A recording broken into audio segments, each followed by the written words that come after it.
नमस्कार, आप देख रहे हैं डेमोक्रेटिक चरखा और मैं हूं अनुप्रिया। स्वागत है आपका द अनुप्रिया शो में। हमने थाली बजाए, ताली बजाए, दीप जलाए, फूल बरसाए, लेकिन क्या इन सारी चीज़ों की ज़रूरत थी? लेकिन उन्हें जिस चीज़ की ज़रूरत थी, क्या हम उन्हें दिए? उन्हें ज़रूरत थी मास्क की, पीपीई किट की, सैनिटाइज़र की, ग्लव्स की, जो हम नहीं दे पाए। 23 जून पंजाब में 10,000 डॉक्टरों ने पंजाब ने दैनिक प्रतिष्ठान अध्यादेश 2020 को वापस लिए जाने की मांग को लेकर के प्रदर्शन किया, जिसके कारण कल मंगलवार को निजी अस्पताल और क्लिनिक बंद रहे। प्रदर्शनकारियों ने दावा किया है कि इसके जरिए सरकार निजी स्वास्थ्य देखभाल क्षेत्र को नियंत्रित करना चाहती है। इंडियन मेडिकल एसोसिएशन IMA के अध्यक्ष राकेश विक ने कहा है कि पंजाब में करीब 10,000 डॉक्टरों ने काम बंद कर दिया है और इसको लेकर के अस्पताल और निजी क्लिनिक पूर्ण रूप से बंद हो चुके हैं। दूसरी तरफ ऐसे कानून को सरकार निजी अस्पतालों में बिना मतलब का दखल अंदाजी करने के लिए लागू कर रहा है, जब कोरोना के समय में इस समय हॉस्पिटल वाले साथ दे ही रहे हैं। तो आगे बढ़ते हुए एक और मामला हमारे सामने आया है, जिसमें दिल्ली के सफदरजंग हॉस्पिटल में काम करने वाली महिला डॉक्टर के साथ एक युवक द्वारा बदतमीजी किया जाता है।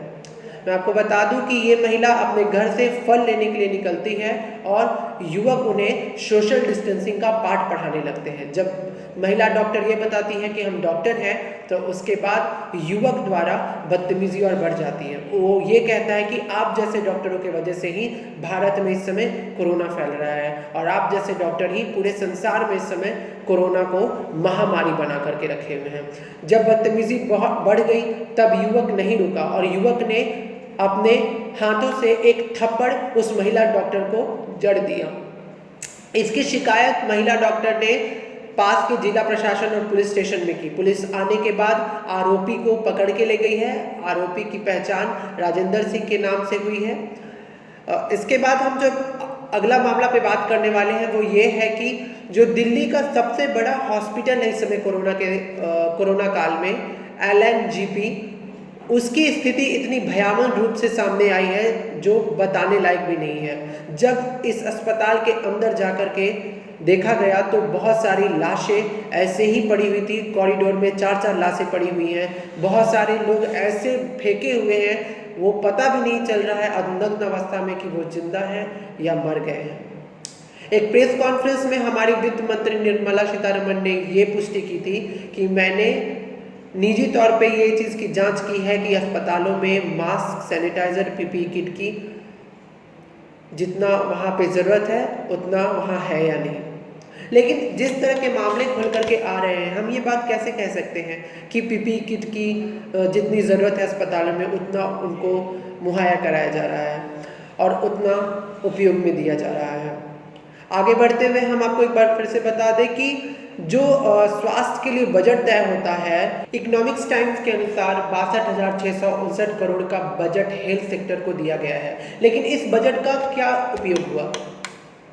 साथ ही साथ PM केयर फंड में 6500 करोड़ रुपए आया, लेकिन जो ये PM केयर फंड था जिसमें सारे उद्योगपति बहुत बड़े बड़े फिल्म स्टार्स ने पूर्ण रूप से दान किया है, डोनेट किया है इतना बड़ा राशि, इसका भी उपयोग कितना हो रहा है कोविड-19 के इस समय में? और जहाँ PPE किट की कमी है और ग्लव्स कमी है, तो कहीं सरकारी सुविधाएं में कमी हो रही है, तो कितना उपयोग हो रहा है? कि PM केयर फंड को लेकर के एक और बात ये है कि PM केयर फंड पे कोई सवाल उठाए जाने पर या हिसाब मांगने पर PM केयर फंड ये बोल रहा है कि हम इस चीज़ को लेकर के कोई हिसाब नहीं देंगे।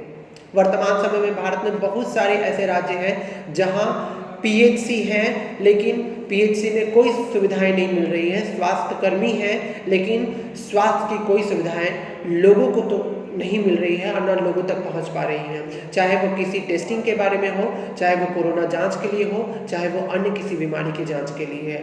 जिस समय में जब देश कोरोना के काल में पूरे देश एक होकर के लड़ रहा है और जहां डॉक्टर्स भगवान का रूप लेकर के अपनी जान की परवाह किए बिना वो अपनी ड्यूटी कर रहे हैं, इस कोरोना की लड़ाई में सबसे आगे लीड कर रहे हैं, वही समाज के कुछ ऐसे लोग जो इस तरह की बदतमीजियां कर रहे हैं। दिल्ली का एक और मामला ये है कि कोरोना काल में डॉक्टर्स जो कोरोना के मददगार हैं, कोरोना के लिए खड़े हैं, उनको एक मकान मालिक निकाल रहा है और उनका स्टेटमेंट ये है उनके मकान मालिक का कि आप डॉक्टर हैं, आप कोरोना स्प्रेड कीजिएगा, आप बाहर से इलाज करके आते हैं और पूरे मकान में कोरोना फैलाएंगे। ये बात बोल करके उस डॉक्टर को उसके घर से निकाला जा रहा है। तो बहुत सारे इस तरह के मुद्दे हमारे सामने आए हैं। आज के समय में कोरोना की जो स्थिति है उसमें हम लोगों को एक बहुत अच्छे से ये चीज़ को समझना पड़ेगा कि जो डॉक्टर्स हैं वो इस समय कोरोना फाइट में लीड कर रहे हैं, वो सबसे आगे आकर के हम लोगों की रक्षा कर रहे हैं। तो ये हमारा भी फर्ज है कि हम भी उनकी मदद करें और कोऑपरेशन करें।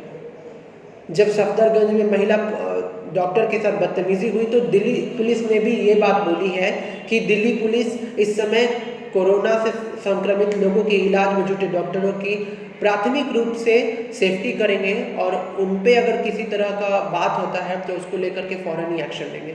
तो फिर हमारा भी ये फ़र्ज़ बनता है कि कोरोना काल में हम सब मिल करके कोरोना से जंग लड़ने वाले उन डॉक्टरों का सम्मान करें और उनका मान करें। आप देख रहे थे डेमोक्रेटिक चरखा और मैं थी अनुप्रिया। कल रात फिर से मुलाकात होगी रात 8 बजे। नमस्कार। लाइक शेयर कमेंट करें इस वीडियो पे और सब्सक्राइब कीजिए डेमोक्रेटिक चरखा को।